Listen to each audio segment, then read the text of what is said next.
माटी से बंधी डोर सीरियल में आप सभी का स्वागत है दर्शकों। आज के एपिसोड में जहाँ पे हम देखते हैं कि वसुंधरा जो होती है एक नाटक प्रस्तुत कराती है ताकि उनके गांव वाले भूमिपुर एंजॉय कर सके। इसके लिए वह राधा कृष्ण और रुक्मणी की प्रेम कथा को आमंत्रित करती है और आयोजित करती है, जिसमें रागिनी जो थी वो रुक्मणी का किरदार निभाती है और वैजू जो थी राधा का। और यहाँ पे रणविजय जो होता है कृष्ण के अवतार में काफ़ी अच्छा लग रहा था, जहाँ पे वह जया देख रही थी इस फंक्शन को और यही सोच रही थी कि रणविजय तुम इतनी जल्दी कैसे बदल गए। जो कि गुनगुनाता भी नहीं था, वो आज इतनी भरी सभा में नाच रहा है। मेरा दिल नहीं मानता है कि रणविजय तुम ऐसे भी हो सकते हो। यहाँ पे पूरे फैमिली वाले बड़े मन और तन से लगे हुए यहाँ पे रणविजय के परफॉर्मेंस को बहुत ही आंखों भर से देख रहे हैं। और यहाँ पे रणविजय भी बहुत ही मस्त मगन होकर अपना परफॉर्मेंस दे रहा है। बट जया को यह बात कहीं ना कहीं अटक रही है कि रणविजय इतना चेंजेस कैसे हो सकता है, आखिर वो ऐसे कैसे कर सकता है। फिर वो जया मन में कहती कि रणविजय क्या तुम्हारे पहले से ही साइड था कि वैजू दीदी के आने के बाद तुम बदल गए। मेरा मन नहीं मानता है कि तुम ऐसे भी हो सकते। कभी तो तुम्हारा चेहरा हमने ये देखा भी नहीं था, गुनगुनाना नहीं पसंद था, और आज तुम इस तरह से नाच रहे हो बड़े स्टेज पे। दिल नहीं मानता। तभी यहाँ पे परफॉर्मेंस खत्म होता है, जहाँ पे रणविजय वैजू से सॉरी की मांग करता है, जहाँ पे वैजू बोलती कोई बात नहीं। तभी यहाँ पे जया देख रही होती उनके प्यार को, बोल रही होती कि मुझे तो इस बात से खुश होना चाहिए, दुखी क्यों रही हो। तभी हम यहाँ पे देखते हैं कि रणविजय जाता है और वैजू को बोलता है वैजू सॉरी जो भी हुआ। तो यहाँ पे वैजू बोलती है कि अरे कोई बात नहीं, इतनी सब बातें होती रहती हैं, ये मैं इतना टेंशन नहीं लूँगी। तब यहाँ पे जया जाती बोलती है कि दीदी और रणविजय आप लोग का परफॉर्मेंस बहुत ही अच्छा था, सच में आंखों में आंसू भर, ऐसी इतनी अच्छी परफॉर्मेंस, ऐसा लग रहा है जैसे रियल में हम राधा कृष्णा को देख रहे हो। तभी यहाँ पे कुणाल कहता है कि जया चले। तभी यहाँ पे रणविजय बोलता है इतनी जल्दी क्यों, डिनर तो अभी हुआ नहीं, करके ही जाना चाहिए ना।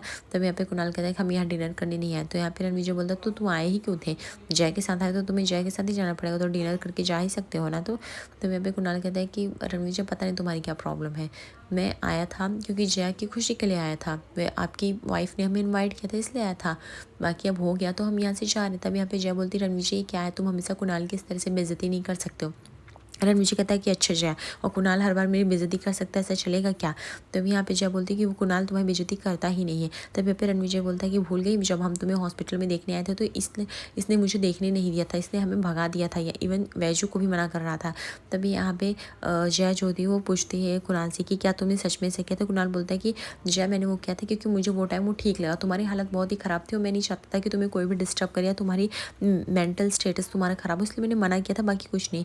तभी यहाँ पे वैजू और रणविजय में लड़ाई होने लगती है, जहाँ पे जया इस कंडीशन को नहीं समझ पाती। तभी यहाँ पे वैजू कहती है कि बस करो आप लोग, ये इसमें किसी की भी गलती नहीं है, आप दोनों सही हो अपनी जगह पे, दोनों लोग। आप एक तो जया का दोस्त है जो कि जया की परवाह करता है, एक जयू से प्यार करता है। जयू तुझे पता है ना, लेकिन कुणाल जी तुझसे बहुत ही प्यार करते हैं, उनकी आंखों में देखता है, इसलिए तो तेरे लिए प्रोटेक्टिव है, इसलिए तो वो हॉस्पिटल में किसी को नहीं जाने दी, क्योंकि वो नहीं चाहती थी कोई तुझे डिस्टर्ब करे, तुझ पे आँच भी आने दे। वो सच में तुझसे बहुत ही प्यार करते हैं जयू, मैंने देखा है उनकी आंखों में वो प्यार, वो उनका प्यार है जो उन्होंने नहीं जाने दिया, उसमें कोई गलती नहीं, दोनों अपनी जगह पे सही, बस तुझसे प्यार करते हैं, केयर करते हैं, इसके लिए तू ज़्यादा मत सोच। कुणाल जी बहुत ही अच्छे हैं, तेरा हर समय पे साथ दिया, हर कंडीशन में साथ दिया, तो इस बात से बिल्कुल भी खफा मत होया कर। तभी यहाँ पे जया सोचती है कि आखिर वैजू दीदी को ये सब कैसे पता कि कुणाल मुझसे प्यार भी करता है कि नहीं। यहाँ पे वैजू बताती है कि देख कुणाल तेरा हर समय उन्होंने साथ दिया और मुझे पता है कि वो हमेशा तेरा साथ देंगे। मेरे एक बार कहने पर अपना आत्मसम्मान भुला के, सब कुछ भुला के वो आगे सोच तेरे साथ कितना लंबा सफ़र तय कर सकते हैं। एक प्रेम में और पति में जो क्वालिटी नीचे वो कुणाल में है, इसलिए मुझे वो अच्छे लगते, इसलिए मैंने इनवाइट किया है। अब तो कुणाल पे गुस्सा मत होना, उनको समझने की कोशिश कर, उन्होंने जो किया वो किस वजह से किया है। तभी यहाँ पे जय कुणाल जाने लगता है और कुणाल वहाँ पे बोलता है कि थैंक यू, आपने एटलीस्ट आपने तो इतना समझा। जया जो होती है उसको शौक लगता है कि आखिर वैजू दीदी इतने अच्छे से कैसे सब कुछ जान चुकी है मेरे और कुणाल के बारे में। तभी यहाँ पे वो वैजू बोलती भी है कि कुणाल से कि मुझे पता है आप मेरी बहन के लिए बहुत ही सही इंसान हो और बहुत ही अच्छा आप आए, इसके लिए मुझे बहुत ही खुशी हुई, आपकी वजह से मेरी बहन की लाइफ में थोड़ी खुशियाँ भी हैं। तभी यहाँ पे जया बोलती है अच्छा दीदी हम लोग चलते हैं, जैसे कह के वो जो बोलती रही खाना खा जा। जया बोलती कभी और दीदी, ऐसे कह के जैसे जाने लगती। तभी यहाँ पे रणविजय वैजू काफ़ी शांत होकर खड़े रहते हैं। तभी यहाँ पे कुणाल जाता है, वो बोलता है कि एक मिनट, वैसे तो आपकी वाइफ में काफ़ी मैच्योरिटी और अंडरस्टैंडिंग है, जो कि अनफॉर्चुनेटली आपके दिमाग में नहीं है। उनको पता है कि मैं क्या करता हूँ, उनकी बहन को क्या पसंद है, उनकी बहन को क्या चाहिए और क्या नहीं चाहिए, और काश आप भी अपनी वाइफ को समझ पाओ, काश समझ पाओ कि वो इतने एफर्ट्स दे रही हैं, वो आपको समझ रही है आपके लिए क्या क्या कर रही है। लेकिन अनफॉर्चुनेटली रणविजय, तुम कभी समझ ही नहीं पाओगे अपनी वाइफ को, और जब तक तुम समझोगे बहुत देर हो जाएगी।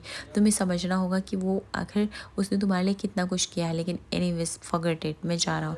ऐसे कह के चला जाता है। अब यहाँ पे रणविजय थोड़ा डिस्टर्ब दिखा देता है, जहाँ पे वैजू बोलती कि कोई बात नहीं, कुणाल की बातों को इतना दिमाग पे मत लो। तभी यहाँ पे जया आ जाती है और वो बैठी रहती है। जया बोलती है कि मुझे काफ़ी घबराहट हो रही है रणविजय का इस तरह से चेहरा देख के। तभी यहाँ पे कुणाल बोलता है कि एक्चुअली कैसा है जया, मुझे सब पता है कि आप भले अपने रिश्ते से को तलाक दे चुके, लेकिन अभी भी आप कुणाल, आप रणविजय से प्यार करते हो और अभी तक उस रिश्ते से हट नहीं पाई हैं। और मैं वैसे भी आप पे हक नहीं जता सकता हूँ। आधे दिल और आधे प्यार में मेरी कोई जगह नहीं, मुझे पता है। इसलिए मैं अब कल जा रहा हूँ अपने मम्मी पापा के पास गाँव। तभी यहाँ पे जया बोलती, ऐसा क्यों बोल रहे हो? अगर आप चले जाओगे तो मैं कैसे रहूँगी यहाँ पे अकेले? मैं यहाँ पे रह ही नहीं पाऊँगी। तभी यहाँ पे कुणाल बोलता है कि मैं हमेशा जया आपका वेट किया हूँ और मैं आगे भी कर लूँगा हमेशा, मुझे कोई प्रॉब्लम नहीं। लेकिन मैं आधे दिल के प्यार में नहीं रह सकता। आधे दिल में आपके रणविजय है और आधे दिल में मैं, ये मुझसे नहीं हो पाएगा। मुझे पता है कि आप मेरे साथ भी रहोगे तो भी रणविजय के बारे में सोचोगी, इसलिए मैं इस प्यार को नहीं एक्सेप्ट कर पाऊँगा। मैं तभी एक्सेप्ट करूँगा जब आप पूरी तरह से मेरी हो पाएंगी। तभी यहाँ पे जया होती है कि मुझे भी आपके मम्मी पापा के पास चलना है, आप लेके चलोगे? तब यहाँ पे जय कुणाल बोलता है, हाँ मैंने मम्मी पापा को ऑलरेडी तुम्हारे बारे में सब कुछ बता दिया। जय बोलती, सच्ची में? कुणाल बोलता है, हाँ सब कुछ बता दिया है, बस उन्हें ये पता नहीं है कि तुमने हाँ बोला भी है। तब यहाँ पे कुणाल, जया बोलती है, अब बोल दो, आपकी जो जवाब आपका है हाँ वो मेरा भी है। ये सुन के कुणाल को शौक लग जाता है और जया को गले से लगा लेता है और जया को बोलता है, सच्ची में? क्या सच है? तुम आयुष्य? जया कोई मजाक नहीं? जया बोलती, नहीं नहीं ये मजाक नहीं, सच है। दूसरी तरफ हम देखते हैं कि यहाँ पे रणविजय आता है और वह वैजू को तंग करने लगता है। वो बोलता है कि बाइक को, अरे आज तुमने मुझे विश नहीं किया। तो यहाँ पे वैजू बोलती, क्या विश नहीं किया? बोलते तिल गुड़ गया, गुड़ गुड़ बोला। उसके बाद वैजू बोलते, अच्छा रुको मुझे काम है, अपने आजी को फ़ोन लगा पूछती हूँ कहाँ। तभी वो आजी को फ़ोन लगाती है और वहाँ पे पड़ोसी से पता चलता है कि उसकी आजी की काफ़ी हालत सीरियस है और वह हॉस्पिटल में एडमिट है। और तभी यहाँ पे वैजू बोलती है कि राणा जी मुझे झुमरी पाटन जाना होगा, प्लीज़ आप चल के छोड़ दो। मेरा आई के अलावा, आई थी तो वो गुजर चुकी है, अब आजी के अलावा इस दुनिया में कोई नहीं। मैं चाहती आजी को कुछ हो, मुझे बहुत ही डर लग रहा है। तभी हम पे रणविजय कहता है, डरो मत वैजू, मैं हूँ ना, हम लोग अभी रवाना होंगे झुमरी पाटन के लिए, तुम मत डरो। दूसरी तरफ हम देखते हैं कि यहाँ पे जया जो थी वो कुणाल के साथ उसके गांव यानी उसके घर पे आ गई, जहाँ पे वो उसकी मम्मी से मिलती और काफ़ी खुश होती है। तभी उसकी मम्मी कहती है कि कुणाल ने मुझे सब तुम्हारे बारे में बताया, लेकिन क्या तुमको हमारे बारे में पता है? यहाँ पे जया बोलती वो तो कभी अपने आप लोग के बारे में मुझे बताया नहीं। तभी यहाँ पे कुणाल के पापा आते हैं, बोलते हैं कि वैसे मेरा बेटा तो वो लॉयर है, लेकिन क्या पता आपको कुछ बताया हो, काफ़ी तंग करता है, दूसरों को बोलने नहीं देता है। यहाँ पे जब बोलती, नहीं नहीं ऐसा नहीं है, कुणाल बहुत ही अच्छे। तभी यहाँ पे उसके पापा कहते हैं कि लो, वैसे तो कायदे से देखा जाए मेरा बेटा वकील है, लेकिन तलबदारी तो आप उसकी इसी कर रही हैं कि पूछो नहीं, जैसे आप ही उसकी वकील हो गई हैं। वैसे मुझे एक बात बताओ, क्या आप इस तरह से, एक अभी आपका जस्ट डाइवोर्स हुआ है और एक डाइवोर्स हुए वकील के घर आप उसके घर पे चले खाना खाने, आपके घर वालों को बुरा तो नहीं लगा? तभी ये सुन के उसके माँ और कुणाल को ये क्वेश्चन अच्छा नहीं लगता। तभी यहाँ पे जया बोलती, सर एक्चुअली मैं इंडिपेंडेंट लड़की हूँ, बचपन में मेरी माँ का देहांत हो गया, उससे पहले हमने पापा को कभी देखा ही नहीं, तो अब सारा डिसीजन जो भी है मैं लेती हूँ। मुझे पता है मेरा रिस्पॉन्सिबिलिटी क्या है, मेरा रोल क्या है, मेरा काम क्या है, तो मैं उसी के दायरे में रह के करती हूँ।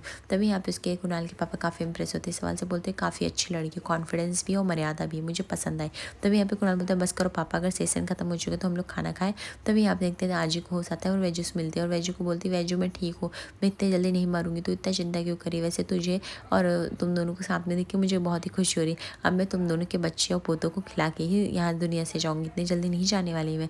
तो वैजू बोलती है, आज ही अपना ख्याल रखें। यहाँ पे डॉक्टर बोलती है वैजू और राना को कि आप लोग यहाँ से बाहर जाइए, रूम से, पेशेंट को आराम करने दीजिए, उसको आराम की काफ़ी ज़रूरत है, उसके बाद आप आके उनसे मिल सकते हैं। उसके बाद हम देखते हैं कि वैजू और राना जो होते हैं वो घर के लिए निकल चुके रहते हैं।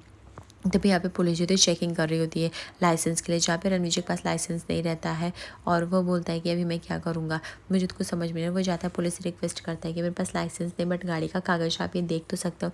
तभी यहाँ पे पुलिस कहता है कि ऐसे सब बहानेबाजी करते हैं, मैं तुम्हें नहीं छोड़ूंगा, लाइसेंस के बिना मैं तुम्हें तो अरेस्ट कर लूँगा, तुम्हें अब तो जेल में चलना ही पड़ेगा, बिना लाइसेंस के तुम ट्रैवल कैसे कर सकते हो? पकड़े जाने के बाद सभी यही बहाने करते हैं। यहाँ पे रणविजय कहता है, नहीं सर प्लीज़ आप मेरी बात तो सुनिए प्लीज़। तभी यहाँ पे जया बोलती कि आप इन्हें अरेस्ट नहीं कर सकते हैं क्योंकि सच बोल। तभी यहाँ पे पुलिस बोलता है कि मैं ही जान सकता हूँ आप कौन है जो इनकी साइड ले रही हैं। तभी यहाँ पे जया बोलते हैं कि इस मिस्टर कुणाल मराठे के राजेंद्र मराठे यानी उनके पापा जो इस NGO चलाते हैं, ये उनके असिस्टेंट है और मैं उनके साथ काम करती हूँ, इसलिए अगर उनको पता चलेगा तो आप उनके साथ से तो ठीक नहीं होगा।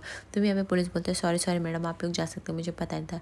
यहाँ पे जया बोलती कि एक्चुअली मैं कुणाल के साथ उसकी फैमिली में, तो मैं पास वाले लॉन्च में रही क्योंकि मैं कुणाल के साथ नहीं रहना चाहती, अजीब लग रहा था और मुझे पता है उसके पापा का बहुत इस गाँव में नाम है, काफ़ी मान सम्मान है, इसलिए मैंने मैंने वो नाम यूज़ कर लिया, आप लोग को बचाएं, कुछ बुरा तो नहीं लगा ना वैजू दीदी। वैजू बोलती नहीं नहीं ना ही को रे, इतना कुछ बुरा नहीं लगा, उल्टा तूने मदद की, मुझे अच्छा लगता है। मैं यहाँ पे जया बोलती है आप लोग बाहर कहाँ जाओगे इतनी रात को, आगे भी रास्ता जाम, इससे बढ़िया आप लोग जिस लॉन्ज में मैं ठहरी हूँ वहाँ पे आप लोग रुक सकते हो, if you don't mind guys, आप लोग आ सकते हो। तो वैजू बोलती है हाँ ठीक है। यहाँ पे रणवीर और वैजू जो होते हैं वो होटल के लिए रेडी हो जाते हैं जाने के लिए, क्योंकि आगे का रास्ता बंद है तो उनके पास ऑप्शन भी नहीं। तभी यहाँ पे जाते हैं, यहाँ पे होटल वाला जो होता है वो गर्म पानी ऑफर करता है, बोलते हैं ये गीजर है गर्म पानी, अगर कोई भी दिक्कत हो तो आप लोग मुझे कॉल कर सकते हो, बता सकते हो। यहाँ पे वैजू बोलती है जय तुझे तो अकेले सोने की आदत नहीं है, तो मेरे साथ सो जाना। तभी यहाँ पे जय बोलती दीदी बस करो, मैं सो जाऊँगी, इतना भी कुछ डरने की ज़रूरत नहीं है, मैं अभी सो लेती हूँ अकेले, आप जाओ। तभी यहाँ पे वैजू और रणवीर जो होते हैं अपने कमरे के लिए जाते हैं। यहाँ पे जया जो होती है वो अकेले बैठ के सोच रही थी कि मिस्टर मराठी मुझसे गुस्सा तो नहीं हो गया, मैं उनके घर पे नहीं रुकी, लेकिन मैं क्या करती, अब मैं बात मिस्टर मराठी को बताऊँ तो बताऊँ कैसे। तभी यहाँ पे हम देख रहे होते कि रणवीर टहल रहा होता है और वह दिखता है जैसे कि जया अकेली बैठी है, वो परेशान है, वो चला जाता है जया के पास और बोलते हैं कि जया तुम यहाँ पे अकेले क्या करो। जया जो होती 2 मिनट के लिए डर जाती हो और रणवीर कहते हैं रणवीर तुम यहाँ पे क्या करो, तुम्हें तो वैजू दीदी के पास होना चाहिए। तभी यहाँ पे रणवीर कहता है एक्चुअली मुझे नींद नहीं आ रही थी और वैजू सो चुकी थी, इसलिए मैं यहाँ नीचे घूमने आया तो मैं तुम्हें देखा इस तरह से अकेले से, कोई बात है तुम्हें खाई जा रही, तुम्हारी आंखों में टेंशन दिख रहा है। तभी जया बोलती नहीं नहीं कोई टेंशन नहीं, एक्चुअली बस ऐसे। रणवीर बोलता मुझसे झूठ मत बोलो जया, मुझे सब पता चलता है। यहाँ पे जया बोलती कि मैं दूसरों के पति के साथ टाइम स्पेंड नहीं करना चाहती, मैं दूसरों का पति का अपना नहीं बनाना चाहती, तुम्हें इस तरह से वैजू दीदी के साथ होना चाहिए। रणवीर जी प्लीज़ कॉम्प्लिकेटेड मत करो इस चीज़ को, प्लीज़ जाओ, वैजू दीदी तुम्हारा वेट करो। तभी यहाँ पे रणवीर जी कहता है कि जया तुम्हें हो क्या गया, मैं तुम्हारी सिर्फ परवाह करता हूँ, इसलिए तुम इतना ओवर रिएक्ट क्यों करते हो, मुझे कुछ भी समझ में नहीं आता है। मैंने बोला ना वैजू सो चुकी है, और रही बात मैं वैजू को सब बता ही देता हूँ, मैं सिर्फ तुम्हें देखा इसलिए मैं आ गया, बाकी कुछ नहीं था मैं यहाँ पे। और मैं तुम्हें आज थैंक यू बोलने वाला हूँ क्योंकि तुम मेरी इतने अच्छे से आज जान बच रहा है। वैजू जो थे दूर खड़े रणवीर और जया की सारी बातें सुन रहे थे, जहाँ पे जया रणवीर को जाने कहती कि नहीं तो वैजू दीदी गलत समझेंगे। वैजू जैसे बात सुनती है उसको शौक लगता है, उसको लगता है अभी भी रणवीर के दिल में कहीं ना कहीं जया है, इसलिए वो नहीं। तभी यहाँ पे लेकिन जया देख लेती है वैजू को पीछे खड़े बात सुनते हो, बोलती दीदी आप यहाँ पे, और यहाँ पे जया को ये बिल्कुल अच्छा लगता है कि वैजू पीछे खड़े के बात सुने। बट दोस्तों वैजू तो वहाँ गलती से आई है, बात किसी को नहीं पता। यहाँ पे रणवीर भी अपना गुस्सा जो था वो वैजू के ऊपर उतारेगा, और यहाँ पे जया को भी वैजू का यह बिहेवियर नहीं पसंद आएगा। आप देखते हैं दोस्तों वैजू क्या करेगी। और यहाँ पे सोमवार के एपिसोड में देखेंगे जहाँ पे आज वैजू का एग्जाम है, वहाँ पे रणवीर ड्रॉप करने आता है। तभी यहाँ पे पीछे का लड़का जो होता है वो कॉपी कर रहा होता है, और वो अपना कॉपी का पेज जो होता है वो जानबूझकर वैजू के पैर के पास फेंक देता है, जहाँ पे टीचर वैजू को पकड़ लेता है और वो उसको रेस्ट्रिकेट करने की कोशिश करता है। तभी वहाँ पे ड्यूटी जो होती है जया की भी होती है, जहाँ पे वैजू बोलती है आप ये मैडम से पूछ सकते हो, मेरी हैंड राइटिंग नहीं, वो उन्हें सब पता है। जहाँ पे जया जैसे ही देखती है वो गुस्सा हो जाती है और वो बोलती है कि मुझे आपसे उम्मीद नहीं थी, अब इतना छोटी चीटिंग कैसे कर सकते थे बड़े एग्जाम के, मुझे समझ में नहीं आता। और हाथ पकड़ के उसे वैजू को निकाल दी, बोल तुम अब रिस्ट्रिकेट हो चुकी हो, अब तुम यहाँ चले जाओ। इस चीज़ का बदला लेने के लिए रणवीर जो था वो जैक घर पहुँचता और उसे बहुत खरी खोटी सुना, तो बोलता तुम्हारी हिम्मत कैसे वैजू से करने के लिए। ऐसे एपिसोड पर बने रहे दोस्तों, लाइक और सब्सक्राइब करिए फॉर द मोर अपडेट्स। धन्यवाद।